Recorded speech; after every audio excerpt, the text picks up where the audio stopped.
다 같이 일어서서 하나님의 말씀에 경의를 표하도록 하겠습니다. 고린도후서 5장 10절에서 15절 말씀입니다. 이는 우리가 다 반드시 그리스도의 심판대 앞에 나타나게 되어 각각 선악간에 그 몸으로 행한 것을 따라 받으려 함이라. 우리는 주의 두려우심을 알므로 사람들을 권면하거니와 우리가 하나님 앞에 알려졌으니 또 너희의 양심에도 알려지기를 바라노라. 우리가 다시 너희에게 자천하는 것이 아니요 오직 우리로 말미암아 자랑할 기회를 너희에게 주어 마음으로 하지 않고 외모로 자랑하는 자들에게 대답하게 하려 하는 것이라. 우리가 만일 미쳤어도 하나님을 위한 것이요 정신이 온전하여도 너희를 위한 것이니 그리스도의 사랑이 우리를 강권하시는도다. 우리가 생각하건대 한 사람이 모든 사람을 대신하여 죽었은즉 모든 사람이 죽은 것이라. 그가 모든 사람을 대신하여 죽으심은 살아있는 자들로 하여금 다시는 그들 자신을 위하여 살지 않고 오직 그들을 대신하여 죽었다가 다시 살아나신 이를 위하여 살게 하려 함이라. 아멘. 우리 앉히겠습니다. 기도 한번 하겠습니다. 아버지 하나님 감사합니다. 오늘도 저희들을 예배 자리로 불러주시고 또 말씀을 듣게 하시니 감사합니다. 우리가 방금 찬양과 또 기도와 찬송, 성가를 통해서 하나님과 교제하고 또 이제 말씀을 통해서 하나님과 교감하기를 원합니다. 성령께서 저희들 마음을 주장하여 주시옵시고 저희들의 마음 속에 긴장된 마음과 또 딱딱한 마음들을 하나님께서 풀어주시고 또 저희들이 편안한 가운데 하지만 주의를 집중하면서 하나님 주시는 말씀의 의미를 깨우치고 또 그 말씀을 통해서 우리에게 영의 양식이 되며 또 삶의 등불이 될 수 있도록 주님 인도하여 주시옵소서. 예수님 이름으로 기도합나이다. 아멘. 어떤 분들은 제가 텔레비에서 저는 TV에서 한 2개 프로그램을 동시에 좋아한 적이 잘 없습니다. 성격상 하나밖에 좋아하지 않는데 한동안 한 5년 이상 제가 바다가 나오는 한국 기행을 계속 봤던 것 같아요. 여러분들 잘 모르는 프로그램일 수도 있습니다만은 저는 아주 좋아했습니다. 요즘에는 제가 자연인에 꽂혔어요. 자연인을 많이 보고 있는데 이 자연인은 세상을 살다가 산으로 들어간 사람들의 이야기입니다. 저는 그걸 보면서 언젠가 나도 저걸 감행해 보고 싶은 그런 충동을 많이 느낍니다. 아무튼지간에 이 자연인 최근에 본 자연인 프로그램 중에 하나는 비교적 젊어요. 50대 중반의 남자가 산생활을 시작한 지가 한 7, 8년 정도 40대 중후반에 산으로 들어왔는데 세상에서는 이 큰 기업의 광고 담당 부장 정도 아주 촉망받는 그런 사람이었던 것 같습니다. 근데 아무튼지간에 이 광고 담당 이 간부로 일하다가 어느 날 명예퇴직을 당하게 됩니다. 회사가 실적이 안 좋아서 명예퇴직을 당하게 되는데 그래서 산으로 들어왔어요. 근데 이 사람이 당신 세상에 살 때 삶과 지금 삶을 비교해봤을 때 어떠냐?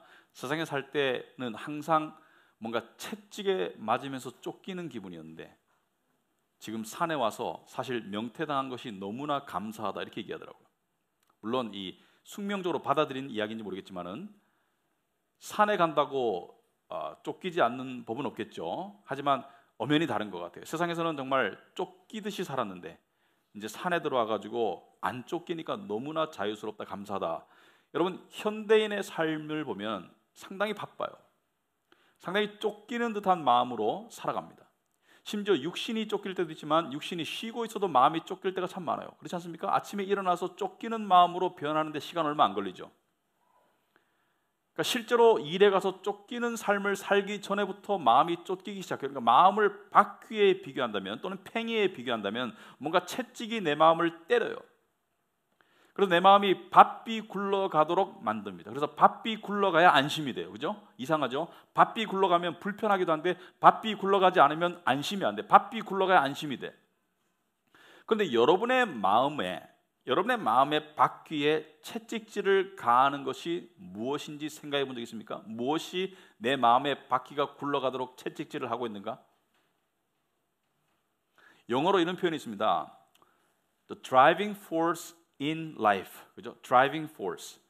여러분의 삶을 굴러가도록 만드는 원동력이 무엇인지 생각해 본 적 있습니까? 중요한 질문이에요. 너무 바빠가지고 생각할 겨를이 없을 수도 있어요. 하지만 한번 좀 생각해 봐야 됩니다. 내 마음의 바퀴를 굴러가게 하는 이 채찍이 무엇인가? 어떤 사람들은 이게 사랑이라고 생각합니다. 내가 가족을 사랑하기 때문에 바삐 움직여. 그죠? 내가 가족을 사랑하기 때문에 내가 열심히 일하고 더 노력하고 바삐 움직인다. 물론 가족 사랑이 그 채찍이 될 수는 있겠으나 그것보다 더 근본적인 이 가족 사랑의 동기를 잡아먹는 더 근본적인, 더 강력한, 더 사나운 짐승은 사랑이 아니에요. 사랑은 결국 채찍이 아니라 그 채찍을 견디는 힘이 되죠. 결과적으로 어떤 사람이 이렇게 말합니다. 성공을 향해 달려가는 삶이 나의 원동력이야. 성공을 향해 달려가는 것이 여러분의 삶의 원동력이 시작에는 그럴 수 있으나 곧 더 강한 채찍에 의해서 굴러가는 것이고, 성공이나 꿈 또는 정의의 실현, 여러분이 가지고 있는 이 고상한 가치들은 그 채찍을 견디는 힘에 불과하지 채찍 자체는 아닙니다. 그렇다면 무엇이 우리의 마음이 굴러가도록 매일매일 우리를 채찍질하는가? 아침에 일어날 때 우리의 마음이 바빠지기 시작하는 원인은 무엇인가? 그것은 바로 두려움입니다. 두려움, fear, 두려움이에요. 우리는 어떤 긍정적인 목표나 어떤 꿈을 향해서 달려가지만 그 깊은 이면에는 우리가 그토록 추구하는 것을 이루지 못할 것에 대한 두려움이 우리를 채찍질하고 있는 거예요. 그런데 우리가 가지고 있는 이 꿈이나 성공이나 가족 사랑이나 이러한 추구하고 싶은 고귀한 가치보다 훨씬 더 강하게 우리를 내려치는 것은 그것을 이루지 못할 것에 대한 두려움이죠. 여러분, 성공을 향해 달려가는 사람의 이면에는 실패에 대한 두려움이 엄연히 존재합니다. 우린 어렸을 때부터 길들여져 있어요. 시험 준비할 때 생각나죠? 이번에 등수 올릴 거야. 그건 꿈이죠. 목표입니다. 하지만 그것보다 더 두려운 건 뭐예요? 등수 떨어질까 봐. 등수 못 올릴까 봐. 달리기에서 1, 2등 도장받아요. 근데 1, 2등 하고 싶은 마음도 있지만 두려움은 뭡니까? 꼴찌할까 봐. 그러니까 두려움이 우리를 채찍질하는 거예요.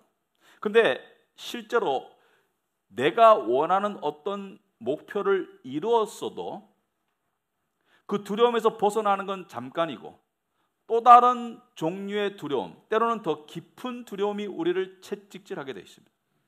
원하는 직장에 들어갔어요. 그래서 그 직장을 얻고자 하는 두려움에서는 벗어났어요. 하지만 거기서 어떻게 살아남을까, 인정받을까, 어떻게 롱런할까, 거기에 대한 채찍이 우리를 채찍질하게 되어 있습니다. 연인을 얻지 못할까 봐 두려운데 연인을 얻었어요. 그 두려움에서 벗어난 것은 잠깐이고, 이 연인과의 관계가 계속 지속될 수 있을까? 배신당하지 않을까? 또는 연인이 일찍 죽을까? 여러 가지 종류의 두려움이 우리를 엄습합니다. 사업을 시작했어요. 정상 궤도에 오르지 못할까 봐 두려웠어요. 근데 정상 궤도에 올라갔는데 그 다음은 뭐죠? 매출이 유지될까? 더 성장할 수 있을까? 또 다른 종류의 두려움이 우리를 계속 채찍질합니다. 단순하게 말하면 인생 전체를 보면 태어남의 기쁨이 죽음의 두려움으로 향하는 거예요. 결국은 태어남의 기쁨이 죽음의 두려움으로 향해 가고 있는 거예요. 그렇다면 우리는 이 두려움을 어떻게 극복할 수 있는가? 두려움을 왜 극복하고 싶습니까? 두려움은 우리에게 뭘 갖다 줍니까? 여러분, 자식을 낳았어요.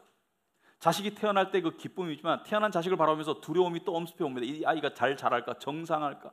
앞으로 잘할 수 있을까? 앞으로 이 아이가 이 험한 세상을 잘 헤쳐나갈 수 있을까? 또 다른 종류의 두려움이 엄습합니다. 근데 이 두려움을 왜 우리는 벗어나고 싶어 하나? 왜냐하면 두려움은 우리에게 걱정, 불안, 초조로 다가오죠. 그러니까 우리가 정말 원하는 평안, 그죠? 감사, 여유, 이런 것들을 갉아먹는 벌레와 같아요. 우리가 원하는 것은 맛있는 과일이야. 우리가 원하는 것은 평안이고, 우리가 원하는 것은 만족이고, 우리가 원하는 것은 여유고 감사라면 두려움은 이것을 갉아먹는 벌레와 같아요. 그래서 우리는 두려움을 벗어나려고, 두려움을 없애려고 부단히 노력하며 살고 있습니다. 그게 우리의 가장 큰 실제적인 원동력입니다. 두려움을 벗어나고 싶어서 열심히 더 노력하고 초조해 하는 거예요. 때로는 이 두려움 때문에 밤에 골똘히 생각하느라고, 어떻게 해결하고 어떻게 더 잘할까 생각하느라고 잠도 안 오죠. 우리는 수많은 종류의 두려움을 갖고 있습니다. 관계의 두려움, 성공의 두려움, 더 잘할까, 인정의 두려움, 건강의 두려움, 여러 가지 종류의 두려움을 가지고 있습니다. 그런데 두려움을 제거하려고 하는, 두려움을 벗어나려고 하는 우리의 모든 몸부림은 다 실패합니다. 제가 분명히 말하지만 다 실패합니다. 왜냐하면 두려움을 한 종류의 두려움을 벗어나도 또 다른 종류의 두려움이 기다리고 있고요. 내가 벗어나고 싶은 두려움이 더 큰 두려움으로 연결될 수도 있습니다. 왜냐하면 두려움은 마치 인간 밖의 상황이 두렵다고 생각하지만 두려움은 엄밀히 따지면 인간 안에 내재된 프로그램입니다. 두려움은 옷만 바뀌는 거예요. 두려움 자체는 없어지지 않습니다. 마치 식욕, 수면욕과 같아요. 두려움 자체는 없어지지 않습니다. 그러면 절망스럽죠. 두려움을 벗어날 길이 있는가? 하나님께서 이사야서 40장 중에 두려워하지 말라 그래요. 두려워 말라. 하나님께서 두려워 말라라고 말씀하시는 것은 두려워하지 않을 수 있는 방법이 길이 있기 때문이에요.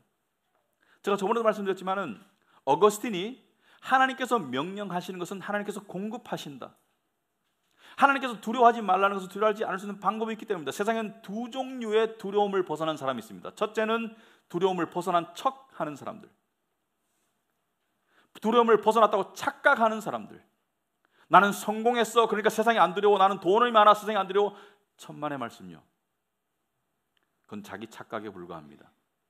또 다른 종류의 두려움이 그를 엄습할 거고, 그리고 곧 두려움에 사로잡히게 되어 있습니다. 그러나 아주 극소수의 진짜 두려움을 벗어난 듯 보이는 사람이 있어요. 왜냐하면 그 사람에게는 두려움을 벗어난 증거가 보이거든요. 제가 오늘 하고 싶은 사람은 사도 바울입니다. 사도 바울은 성경에서 이렇게 말하고 있습니다. 우리가 인간이 가지고 있는 보편적인 두려움이 두 개입니다. 물질과 건강이죠. 물질과 건강입니다. 충분한 돈을 가지지 못할까 봐 대한 두려움 때문에 돈을 벌려고 아둥바둥하는 것이죠. 근데 사도 바울은 이렇게 말하고 있습니다. 나는 풍부에 처할 줄도 알고, 그러니까 돈이 많은 것도 내가 핸들할 수도 있고, 나는 빈곤에 처할 줄도 아는, 나는 궁핍에 처할 줄도 아는 일체의 비결을 배웠다. 무슨 말입니까? 나는 풍요하건 가난하건 그 속에서 평강하고 만족할 수 있는 일체의 비밀을 배웠다. 그러니까 풍요가 나에게 두려움이 아니라는 것을 이야기합니다. 한마디로. 사도 바울은 병이 들었었어요. 사도 바울은 독신이었습니다. 사도 바울은 독신이지만 한 번도 자기의 독신의 신세를 한탄하거나 내가 자식이 없어서 가족이 없어서 불안하다고 말한 적이 없어요. 오히려 나는 독신이기 때문에 주를 더 잘 섬길 수 있다라고 긍정적으로 받아들였습니다. 독신을 두려워하지 않았어요. 오늘날과 달라요. 오늘날은 독신이 많지만 그 당시에는 독신이 거의 없었거든요. 사도 바울은 병이 들었었습니다. 나이가 들어서. 그리고 박해를 받았었어요. 그러니까 건강과 안전에 위협이 있었지만 두려워하지 않았어요. 사도 바울은 저번 시간에 우리가 설교했던 본문에 보면은 이 장막을 벗어나서, 육신을 벗어나서 차라리 죽는 게 더 낫다라고 이야기합니다. 그러니까 사도 바울은 죽음을 두려워하지 않았어요. 사도 바울은 건강에 대한 두려움이 없었습니다. 그러니까 사도 바울의 삶은 평강과 감사와 만족이 두드러지게 나타났어요. 그런데 사도 바울은 어떻게 그러면 이 두려움을 이길 수 있는가? 아까 말했듯이 두려움은 제거할 수 없는데 사도 바울은 어떻게 두려움을 극복했는가? 사도 바울이 두려움을 극복한 것은 두려움을 제거한 것이 아닙니다. 두려움을 올바른 장소에 갖다 놓은 것이죠. 이게 큰 차이입니다. 우리는 상황에서 두려움을 벗어나려고 발버둥치지만 그건 안 돼요. 사도 바울은 두려움을 올바른 장소에 갖다 놓았어요. 그게 오늘 11절 말씀입니다. 우리는, 사도 바울을 포함한 우리는 주의 두려우심을 안다라고 했습니다. 주의 두려우심을 안다. 무슨 말입니까? 영어로 knowing the fear of the Lord. 나는 주를 두려워하는 법을 배웠다는 거예요. 그러니까 세상을 두려워하는 것이 아니라 두려움의 대상을 하나님으로 삼았는 거예요. 그러니까 이것이 좀 추상적으로 들리지만 제가 설명을 할 텐데 나중에 이해가 될 수 있기를 바랍니다. 사도 바울은 세상의 어떤 것을 두려워한 것이 아니라 하나님을 두려워했어요. 그러면 두려움은 뭔가? 여러분이 세상에서 어떤 것을 두려워하는 게 있습니다.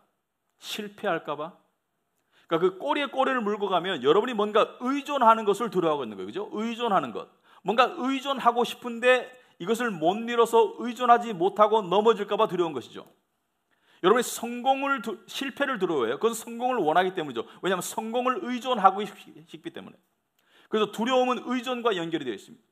그리고 더 나아가서 더 깊이 들어가면 여러분이 뭔가를 두려워하는 것은 여러분이 계속 그것을 생각하고 골똘히 추구하고 골똘히 갈망하고 있는 숭배의 대상입니다. 그런 거 우상이에요. 그렇지 않습니까? 여러분이 예수를 믿는다고 하지만 여러분이 진짜 생각하고 진짜 섬기고 진짜 추구하는 여러분 삶 가운데 진짜 신이 무엇이냐? 그게 바로 여러분이 두려워하는 어떤 것입니다. 그게 돈일 수도 있고 건강일 수도 있고 성공일 수도 있고 인정일 수도 있고 사람마다 달라요. 연인일 수도 있고. 여러분 그것을 의존하고 싶고 그것을 숭배하고 있는 거예요. 그래서 두려운 거예요. 왜? 잃을까 봐. 사도 바울은요, 나는 세상의 어떤 것을 의존하지 않는다. 하나님을 의존하는 믿음으로 나아간 거예요.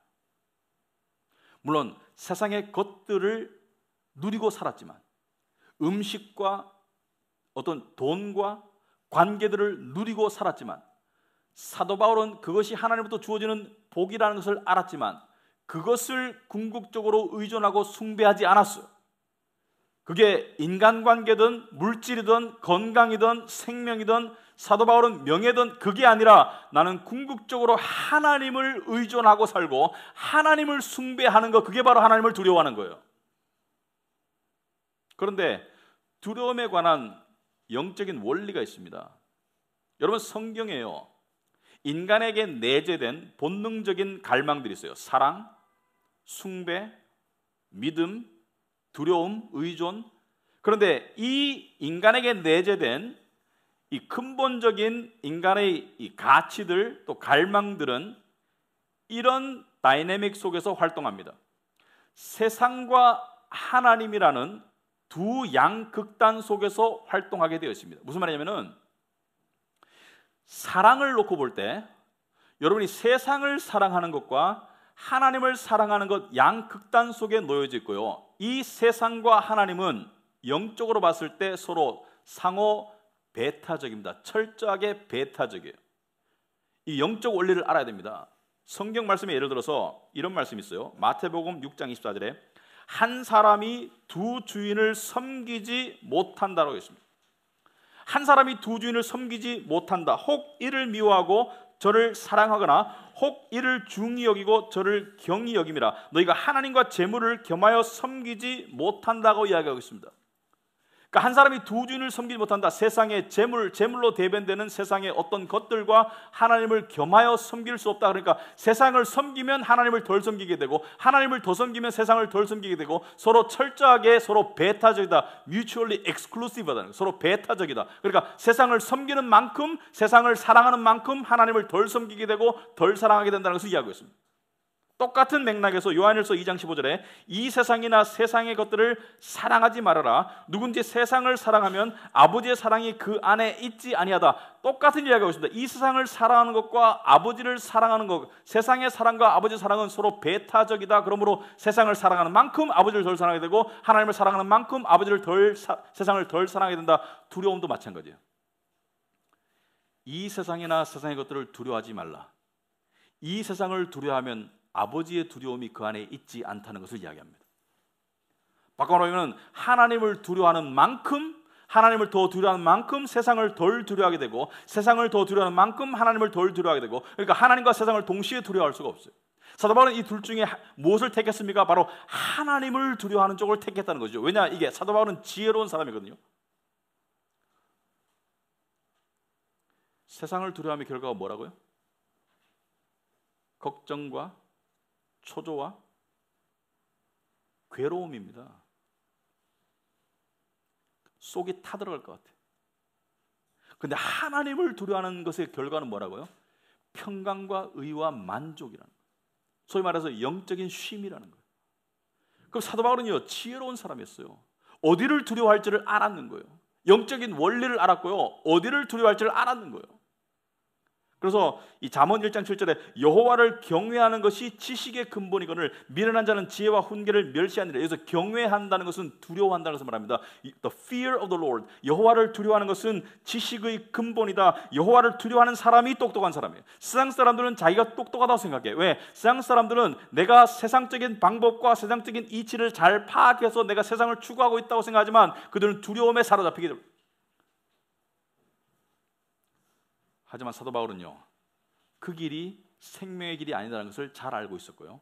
그게 어떤 것인지 간에 여러분의 목을 조여오듯이 중요한 어떤 것이든지 간에 사도 바울은 그것보다도 하나님이 더 중요하고 하나님이 더 두려움의 대상이고 하나님이 더 의존의 대상이고 숭배의 대상인 것을 알았기 때문에 세상은 우리를 어떻게 말합니까? 나를 가지지 못하면 네 인생이 힘들 거야. 나를 가지지 못하면 네 인생이 불행할 거야. 네 인생의 행복과 네 인생의 만족과 네 인생의 평강이 나에게 달려 있어. 성경은 뭐라고 합니까? 네 인생의 일부가 아니라 네 인생의 상당 부분이라 네 인생의 전부가 하나님께 달려 있어. 사도 바울은 그것을 믿었어요. 여러분, 우리 여기서 말하는 인생은 단지 80년을 말하는 게 아닙니다. 우리의 인생이 80년으로 끝나지 않지 않습니까?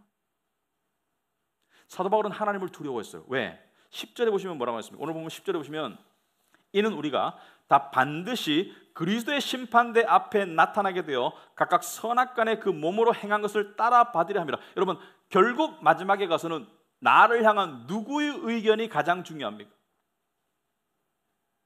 우리는 사람의 의견, 나를 향한 사람의 의견에 목숨 걸어요. 나를 향한 사람의 의견, 사람의 어떤 시선, 사람의 어떤 그 어떤 인정, 나를 사람들이 어떻게 바라봐 줄까? 나를 더 가치 있게 바라봐 주는 그런 장소로 필사적으로 나아가려고 하지만, 그래서 하나님을 등한시하지만 결국 마지막에는 누구의 의견이 가장 중요합니까?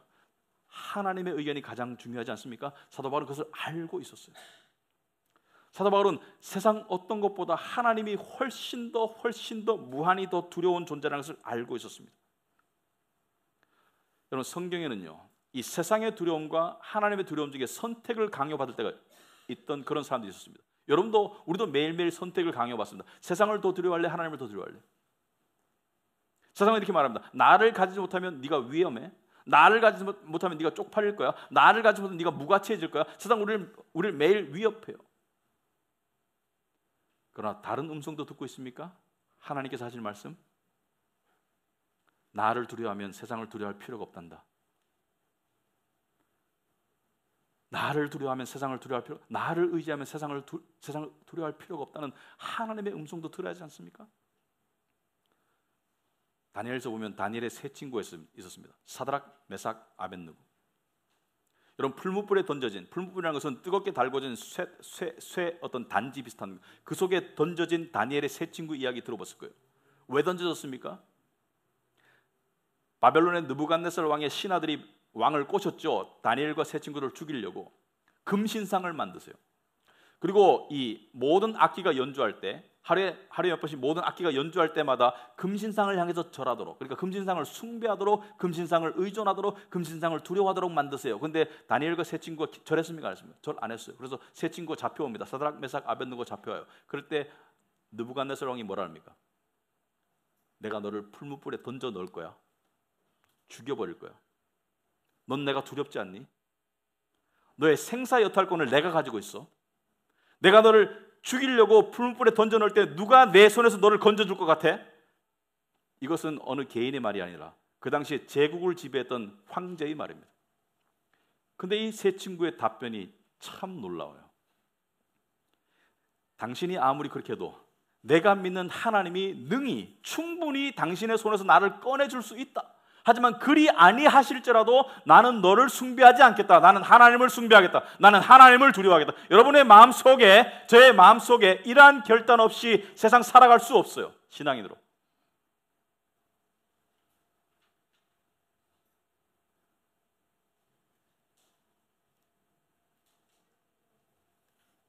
인간이 누군가를 두려워한다는 것은 그에게 지배받는 것입니다. 종속되는 거예요. 우린 매일매일 세상이 우리를 노예 삼으려고 그래요. 성공의 노예를 삼으려고 해요. 왜? 실패에 대한 두려움 때문에. 자식의 노예를 삼으려고 해요. 왜? 자식이 잘못돼서 어떻게 될까 봐. 그래서 세상적인 방법을 많이 추구해 나가죠. 나를 좋아해주는 사람이 없으면 내 가치가 떨어지니까 좋아해주는 사람이 있기를 바라고, 좋아해주는 사람이 계속 좋아해주길 바라고, 거기서 노예 상태가 되죠. 초조하죠. 근데 아십니까? 하나님이 나를 사랑한다는 그 사실 하나만 조금만 믿을 수 있어도 그 모든 두려움에서 벗어날 수 있다는 사실을 우리가 그토록 추구하고 안달내는 그 모든 세상의 추구가 결국은 우리를 점점 더 족쇄를 점점 더 조여간다는 사실을 모르세요?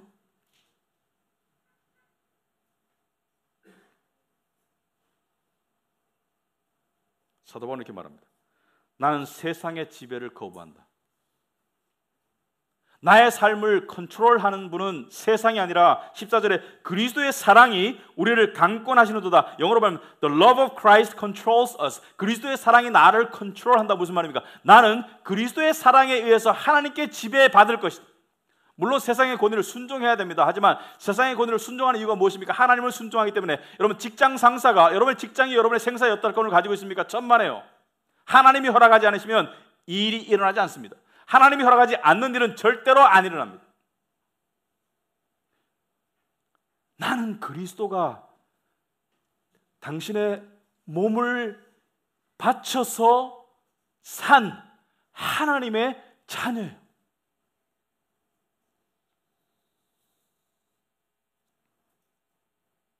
우리가 세상의 두려움을 이기고 하나님의 두려움을 통해서 세상의 두려움을 이기는 길은, 하나님을 두려워한다는 것은 하나님의 사랑을 깨달는 거예요. 하나님을 두려워하는 것은 무서워하는 게 아닙니다. 하나님을 두려워한다는 것은 하나님을 경외한다는 것이죠. 하나님을 신뢰한다는 것입니다. 왜? 하나님이 우리를 사랑하시기 때문에, 그리고 하나님이 우리를 책임지시기 때문에.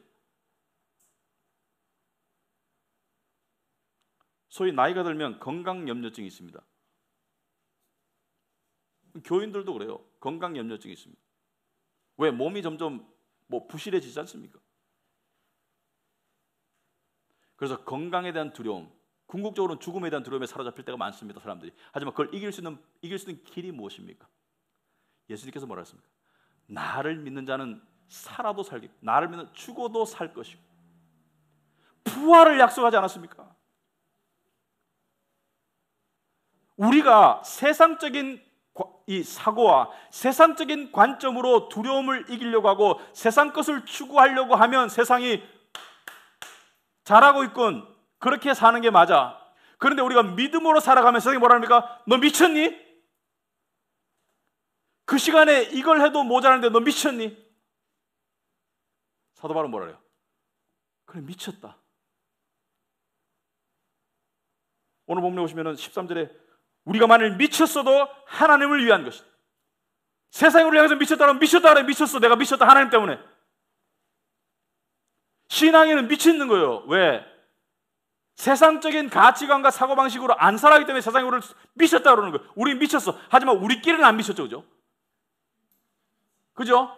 제 말을 녹음해서 세상에 들려주면 저거 미쳤다 그러겠죠. 하지만 여러분한테 제가 안 미쳤기를 바랍니다. 그래서 사도 바울이 한 말이 우리가 만일 미쳤어도 하나님을 위한 것이요 정신이 온전하여도 너희를 위한 것이니. 무슨 말입니까? 너희한테는 안 미쳤어 내가.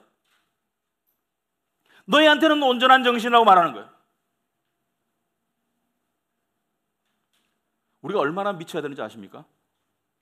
우리는 때때로 이런 극단적인 질문을 한 번씩 해봐야 돼요. 우리 마음을 지키기 위해서. 여러분, 만약에 여러분 앞에 두 갈래의 길이 있어. 한쪽 길은 여러분이 갈망하는 모든 것을 다 얻을 수 있는 길이야. 여러분이 갈망하는 모든 성공, 모든 인정, 모든 관계, 모든 부 다 얻을 수 있어요. 그런데 하나님을 예배하면 안 돼. 말씀을 읽어서도 안 되고 기도를 해서도 안 돼. 다 줄게. 하지만 하나님을 예배하지 말고 말씀을 읽어서도 안 되고 기도해서도 안 돼. 옆에 또 다른 길은, 이 길은 가면 다 잃어. 왜냐하면 낭떠러지로 떨어져야 돼. 세상에서 밀려나야 돼. 낭떠러지로 떨어져야 돼. 근데 한 가지가 약속되어 있어. 그 밑에 하나님께서 팔을 벌리고 기다리실 거야. 어느 길을 택해야 되겠습니까? 어느 길을 택해야 되겠습니까? 그 두 번째 길이 내 길이라는 것을 아는 사람은 이거예요. 죽음을 두려워하지 않아야 되는 믿는 자가 되어야 되는 것입니다. 여러분, 세상의 가장 큰 무기가 뭐죠? 이 세상의 가장 큰 두려움의 무기가 뭐죠? 우리가 원하는 자아실현, 풍요, 무슨 기본 욕구의 만족, 이런 모든 것들이 다 결국은 어디와 연결되어 있죠? 바로 죽음과 연결되는 거 아닙니까? 죽음에서 멀어지고자 하는 인간의 본능 아닙니까? 죽음에서 나는 멀어져 있어. 죽음에서 멀어져 있어. 나는 죽음에서 멀어져서 자아실현 단계에 가 있어. 사도 바울이 뭐랬습니까? 사망아, 내 쏘는 것이 어디 있느냐? 우리는 죽음이 두렵지 않도록 하나님께서 만든 영생의 존재들입니다. 그런데 세상의 죽음 아래의 것들을 두려워하는 우리의 모습은 사실 우리의 신분과 맞지를 않아요. 그냥 가난이 두렵고, 그냥 인정 못 받는 게 두렵고, 실패가 두렵고, 그것은요 하나님이 원하는 삶이 아닙니다. 우리는 겸손하지만 우리는 당당해야 돼요. 우리는 우리가 가지고 있는 세상적으로 갖추지 못한 조건들을 드러내놓으면서, 그래서 왜? 내가 뭐 잘못됐니?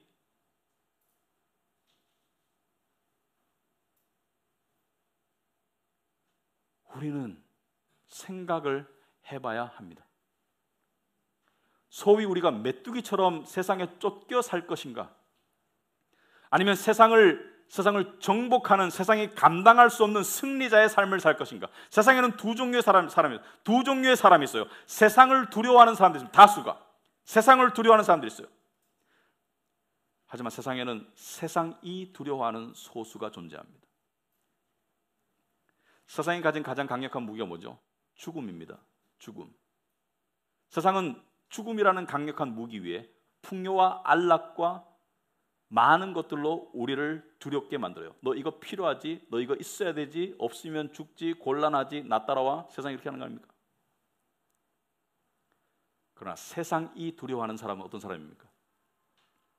히브리서 11장은 믿음의 전당이라고 해요. 믿음, 명예의 전당, 믿음의 전당. 히브리서 11장에 수많은 믿음의 사람들이 나옵니다. 수많은 믿음의 사람들. 그 믿음 때문에 세상을 두려워하지 않고 살았던 사람들. 근데 그들을 향해서 하나님께서 이렇게 말씀하세요. 뭐라고 말씀하냐면 히브리서 11장 38절에 이런 사람은 세상이 감당할 수가 없다. 이런 사람은 세상이 감당할 수 없다. 그들이 광야와 산과 동굴과 토굴에 유리하느라. 그러니까 광야와 산과 토굴과 동굴에 유리했다는 것은 뭐예요? 세상의 모든 것을 다 포기하고라도 믿음으로 살아갔던 사람들을 세상은 감당할 수가 없다. 세상은 이길 수가 없고 세상이 두려워한 사람들. 왜 여러분은 메뚜기처럼 살아갑니까? 여러분의 아버지가 왕인데 왜 메뚜기처럼 살아가야 합니까? 우리는 빌 게이츠가 앞에 와도 주눅 들어서는 안 되는 사람들. 왜? 우리 아버지가 다 가지고 있거든요. 세상의 모든 쓰레기를 다 쓸어버리고 이 세상을 새하늘과 새 땅으로 만들어서 우리에게 다 주실 거거든요.